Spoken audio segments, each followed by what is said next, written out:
Hey everybody, welcome back to Northernlion Plays The Binding of Isaac Afterbirth Plus. We've been playing like garbage lately. We're playing beneath our level. But look at this. NCZJ CRQY. You know what? It reminds me of that Casey and JoJo song. You remember it? I'm going crazy, crazy, crazy, just thinking about you, baby. You might not, I think you probably would remember it. If you're from around the same era that I'm from.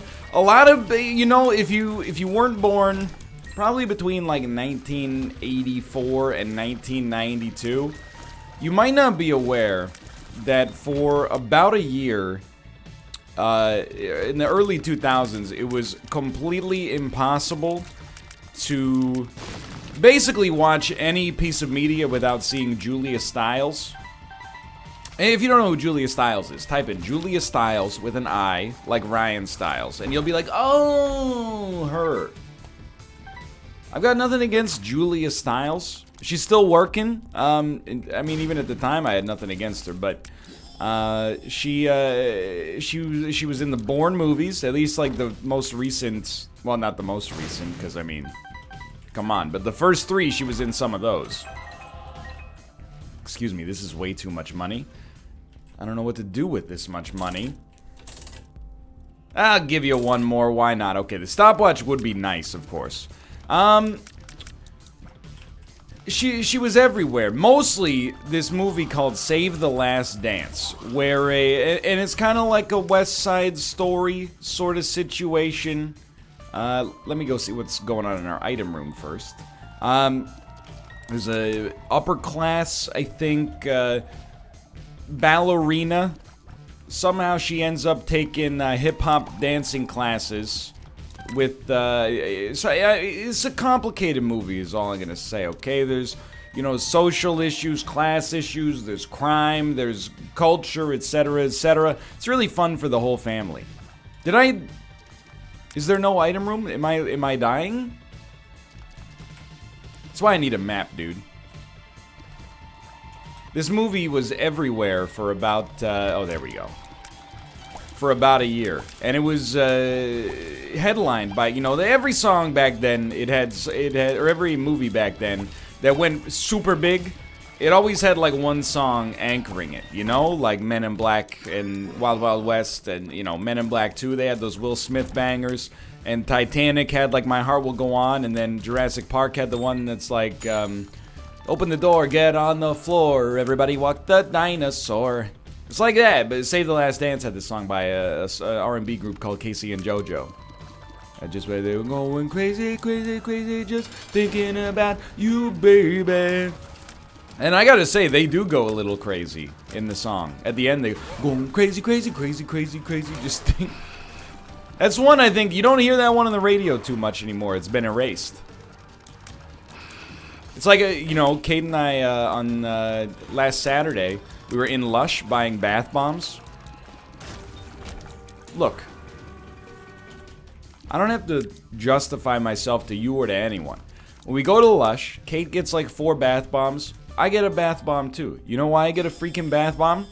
Sometimes, my big manly muscles are so sore from deadlifting that a nice warm bath with some Epsom salts, it really takes the edge off. Although after like 15 minutes, I'm sweating in the thing that's supposed to make me clean. And that's when basically at that point, I want to get out. But there's nothing wrong. Well, there's something wrong with it. It's way too expensive for what you get. But there's nothing wrong with it on like a cultural level. Anyway, the only thing wrong with the store is when you walk in, everybody tries to be your friend, even though I've never seen any of these people before in my life. Hey, what brings you to Lush? Are you having a bubble-filled Tuesday?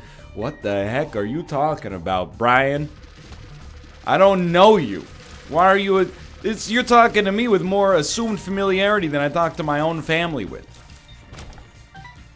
You guys enjoying that weather today? I don't know who you are. I'm not saying it's beneath you to speak of me like this. It's just not the way that normal strangers talk to each other. Here's the way I prefer to go through life in a store like this. You guys find everything you're looking for? That's it. Whatever happened to the days of did you find everything you're looking for? You know? That worked fine, I thought. Now, like, anytime, I don't know if this is a Vancouver thing or a city thing or a West Coast thing or whatever, but anytime we go to a restaurant, you know, it takes like 30 to 40 seconds to pay if you're using an electronic payment method. And the server is always there to supervise the transaction, just in case you've never used a machine before in your life. And then they're always like, what'd you guys get up to today? And we're like, not too much. Or sometimes we're like, we worked. 50% of the time, nobody wants, because you don't want to ask questions about work, right? You don't know, it might be boring, it might be sensitive, it might be a hot button issue. So we go, we work. And then sometimes they're like, what do you do for work? And I'm like, oh no, here we go. And I'm like, well, we both work from home. You see, like, I answered the question, but didn't really answer the question. But say you about 1 in 8 times, they're like, what do you do from home? And that's where I'm like, okay, listen. Back in the year 2010, it was discovered that, you know, YouTube opened its monetization partner program to people that made gaming videos on the platform. So back then, I was working as a teacher in South Korea. I started making YouTube videos about video games, and then, you know, over the course of the past several years, it's grown to the point where it provides me with a full-time livelihood, and on top of that, there's also a live streaming service called, and by then, they're like, have a great day, and, you know. Or they keep going, and they go, how much money do you make when you do that? That's usually when you're in a taxi, though. So you're like a captive audience. Anyway, get me out. You know what? Let's do this, but then get me out. I don't care about this shop. Anyway, so we were in Lush buying bath bombs. Let me hydrate. And the song came on the radio that I forgot existed. It's a little song called Crush by Jennifer Page. It goes, it's just, and then if you know it in the background, you're going, just a little thing, crush, that's every time we touch. You know that one? It's really weird for me to be singing this, because this song came out when I was like 9, but to half the people watching this is like listening to like a senior citizen be like, and I did it my own way. But, all these, dude, I'm telling you, if you work in corporate radio, and what I mean by that is not a radio station, but if you work for a company that I have to assume exists, that's like, hey, do you run a franchise?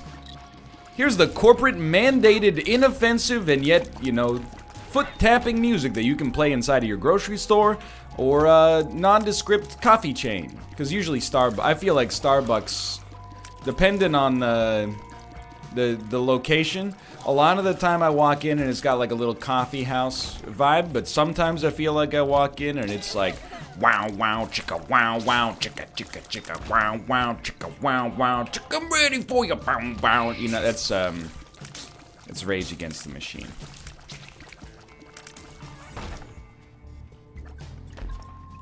Perhaps you've heard of them. Anyway. I've been spinning a little bit in this video so far. I had a lot of bits, you know. My parents, they're here. They're in town. They leave tomorrow. So I've been recording, like, short of a vacation, obviously. This is, like, the least amount of videos I ever record, which means I'm freaking gassed up, dude. I got, not necessarily anecdotes, but I got things I want to say, but first I gotta caffeinate. It's a great day. It's a great day for a number of different reasons. It's Friday, TGIF. Mario Maker 2 came out. I played a little bit of that last night. I don't know when this Isaac episode is gonna go live, but I'll give you some administrative notes, okay? It ties into another reason it's a great day, alright? Slay the Spire is over. I beat Ascension 20 with every character. Is there literal more juice in the game? Yeah. But you know how, like, if you have a recipe and it's like the juice of 1 lime? We've juiced it. There's like 6 molecules of juice. You could go back, you could zest the whole peel. You could squeeze out the last little drop of lemon juice, which is probably like 820 heart kills, or you could do modding. But honestly, The series got 600 friggin' episodes. It's fine, okay? We accomplished, no joke, I love Slay the Spire. It's one of my favorite games, literally ever.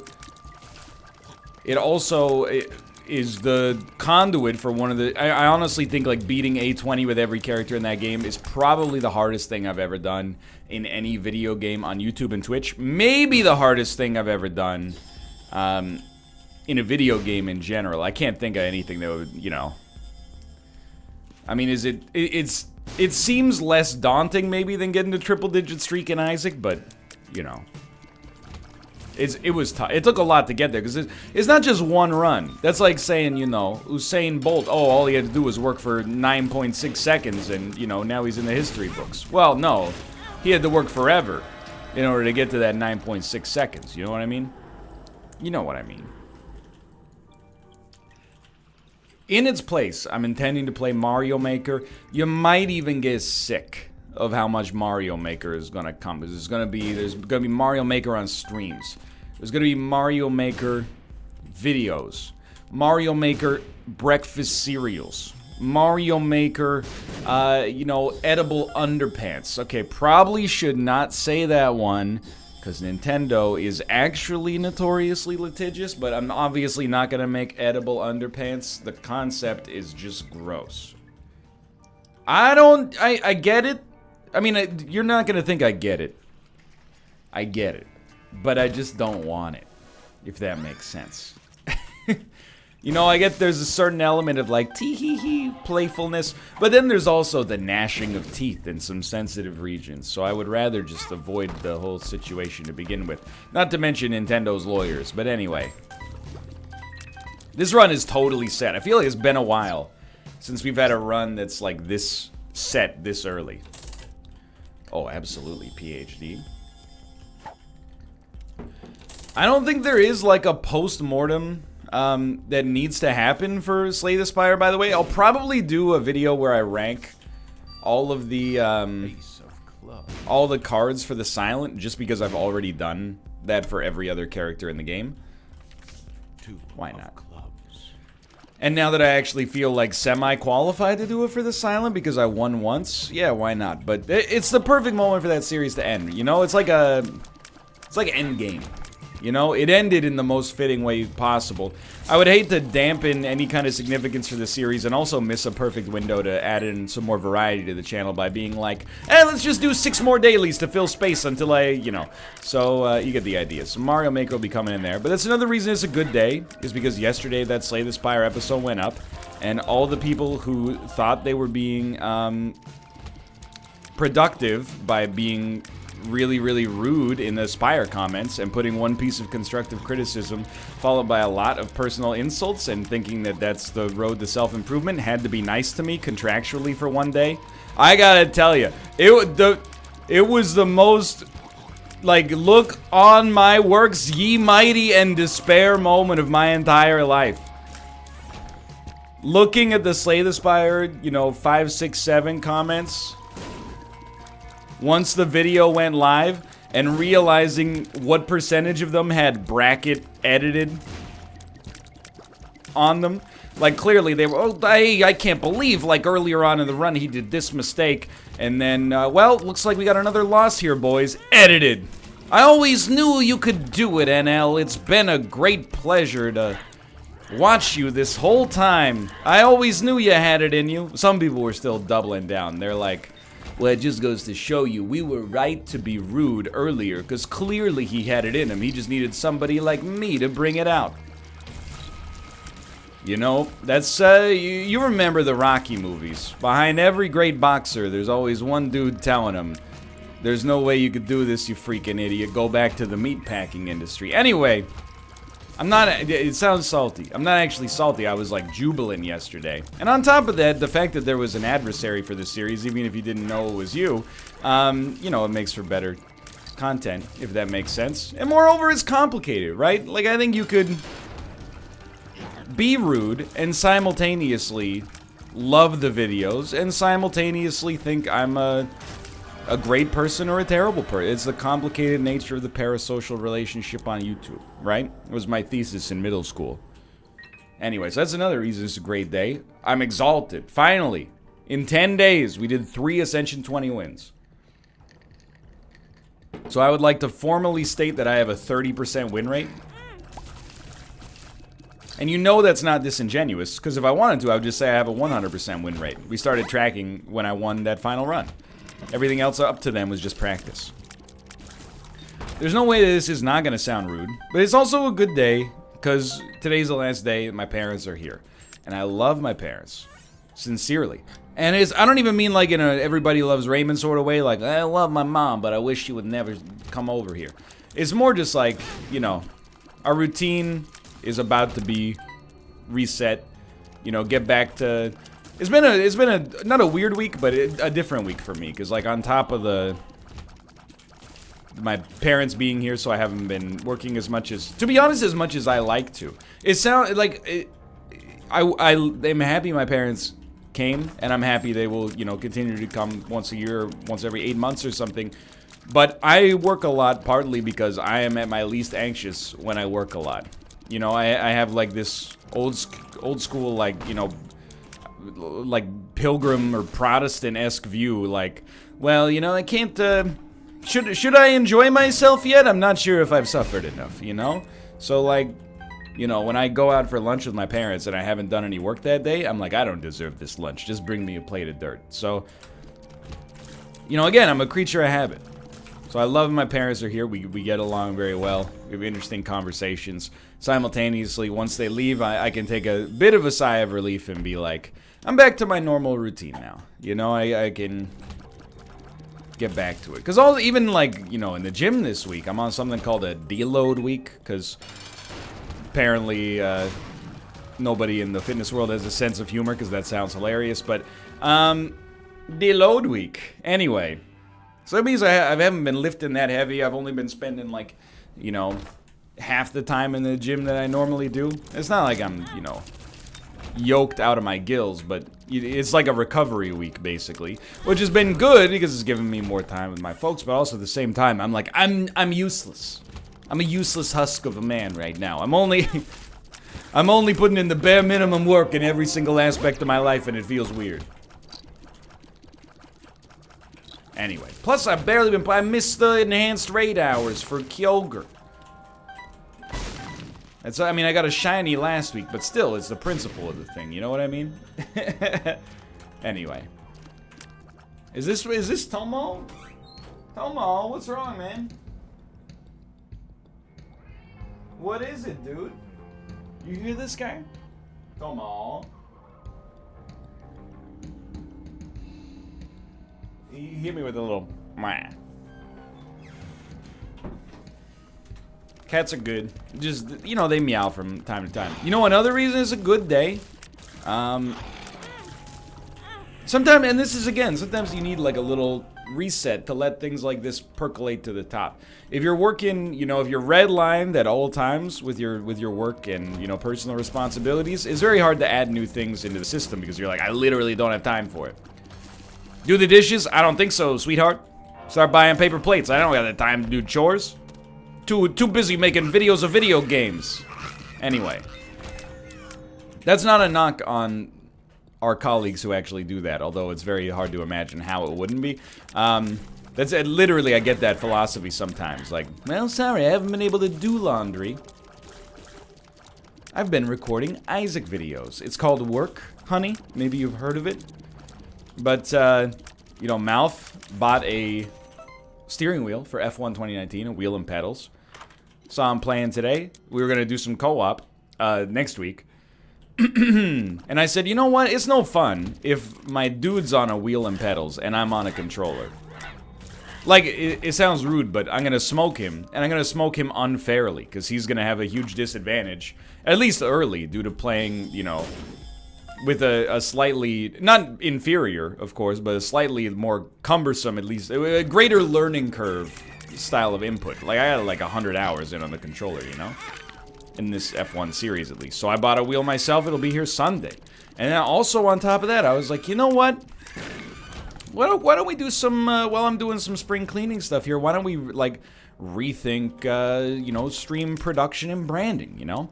Malph's gone full-time. I've been watching a lot of Dan's stream. And, you know, by omitting other people from that, I'm not trying to insult them. But, you know, one knock against me for sure is that presentationally I'm set in my ways, I'm stubborn, I'm a low-maintenance streamer, just go live, make the video look like the game, etc., etc. So I'm like, you know what? I think from watching those two guys in particular stream, I now understand the value of a face cam. So I'm gonna pick up a new webcam, bring face cam back, and on top of that, I gotta contact, don't go there by accident. I gotta contact an artist, get some new, like, animated transmissions. I don't know, or not transmissions, transitions, like the lenses. Maybe overlays, you know, something like that, just to add a little veneer of shininess to the stream. I'm ready for it.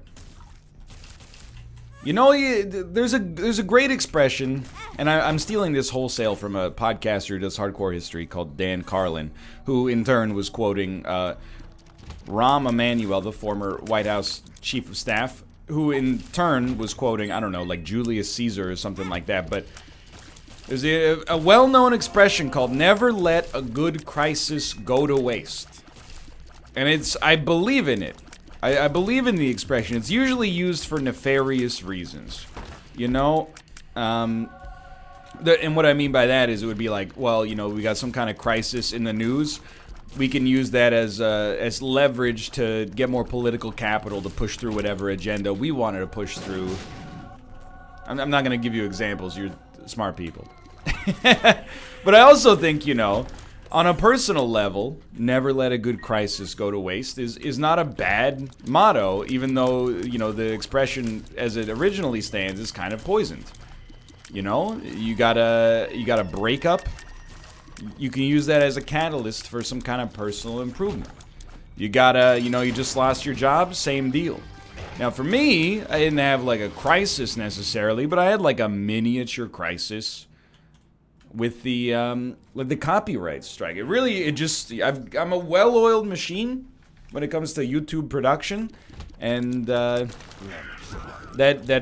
copyright strike, even though it got handled extremely quickly, like 14 hours or something like that, it knocks something loose in your old cerebral cortex in a situation like that. Sends your mind reeling. And I think it could send you reeling in a bad way. Like, I'm never gonna do any YouTube videos ever again because it could all go up in smoke in an instant. I think that's an unproductive attitude, whether it's justified or not.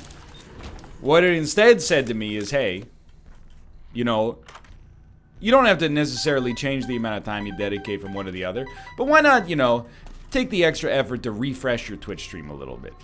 You know, there's a way that you can be jostled by something like this without it being unproductive. I don't know, unproductive sounds like a disingenuous word there, but I think you get what I mean. Like, some people go through a breakup, and I think that these people are the same people, by the way. I think, you know, it just depends on where you're at in your life and the circumstances that led to this. But, like, some people go through, like, a traumatic breakup, and, you know, you see them, like, 3 months later, and you're like, dude, what happened? You're, like, a mess. Like, you gotta step in intervention style and, you know, try to get them to get their life back on track. They're living in dirt, you know, they're out of shape, they're grumpy, you get the idea, you know, they don't care about themselves, you get the general gist of it. And then some people go through a breakup, let me caffeinate here, and you go, what happened, you know? They've used it as an opportunity to, like, I'm learning Spanish, also, I'm ripped now, by the way. You know, it's, you see it happen all the time. Now, I mean, the other thing, that's not always necessarily a good thing. You know, it's, I always look at it as, like, you know, if you were, like, chubby in middle school or high school, and you got, like, bullied for being chubby, and then you spend, like, the rest of your adult life trying to prove the bullies wrong by getting ripped. It could be worse. Just let me get that out there. Like, it's a means to an end as long as you're making progress. But simultaneously, there's just something kind of sad about, like, a 35-year-old man using, like, you know, an 11-year-old kid making fun of him as motivation for, like, the rest of his life. Like, at some point, you should be doing it first maybe for that, and then later because, you know, you respect yourself. That's all I'm saying. But, you know, if you gotta go one of the two ways, you'd probably rather go in the way that, you know, uses it as a bit of like a catapult to something better. That's the way I kind of look at it. You know, I've seen a lot of people, they go through some stress on YouTube, and it leads them to more or less be like, they come to associate the platform as a source of stress to the extent of like, well, I don't even want to like visit it anymore because it just stresses me out to think about or to see it. And I've bordered on that from time to time while still being very productive on the platform. Like, the weirdest I get about it for sure is that, like, I don't like to watch YouTube videos. Somebody has, like, a YouTube video and they're like, dude, you gotta see this. I'm like, yeah, I'll just live without it. Oh, dude, I like this. Da-na-na-na, da-na-na-na-na. My baby daddy, she's not the only one. Anyway. But, you know, I think it has... Well, there's no way to say it without sounding rude, but I think it's kind of selfish. And I don't think it's an excuse. Like, I understand the mentality of it 100%. Probably more than a lot of people, based on the strike situation. But either way, I think, you know, using it as an opportunity to be like, hey, you know, why not just keep investing the same amount in your YouTube channel, but make just the slightest bit more of an effort to make your Twitch stream a little bit more presentable. You know what I mean? Pull some more people over. It's complicated, but anyway, I'm just telling you. I hope you're not taking this as a negative, because you should be seeing it as a very, very good thing. It's a time of a little bit of another refresh. And that's all it is. It's just hitting F5 on the browser. It's not a new layout where people go, man, I don't like the new layout. It's just like, hey, computer's running a little slowly. You know what? Let's give it a fresh Windows install. And sometimes you need a catalyst for that. And I think we had a catalyst for that. Plus, I just love the summer, dude. It's...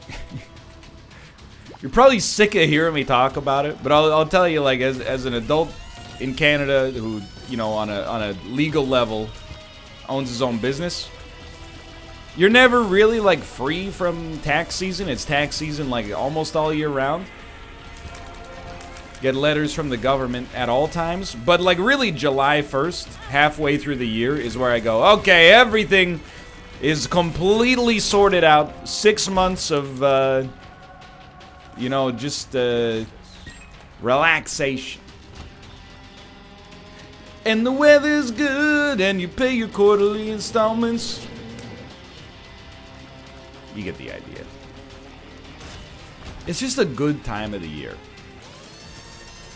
2019, you know, it's been a good year so far. I mean, really, we're finishing the 6th month of the year. It's not a bad time for a little bit of reminiscing. I've played a lot of great games this year.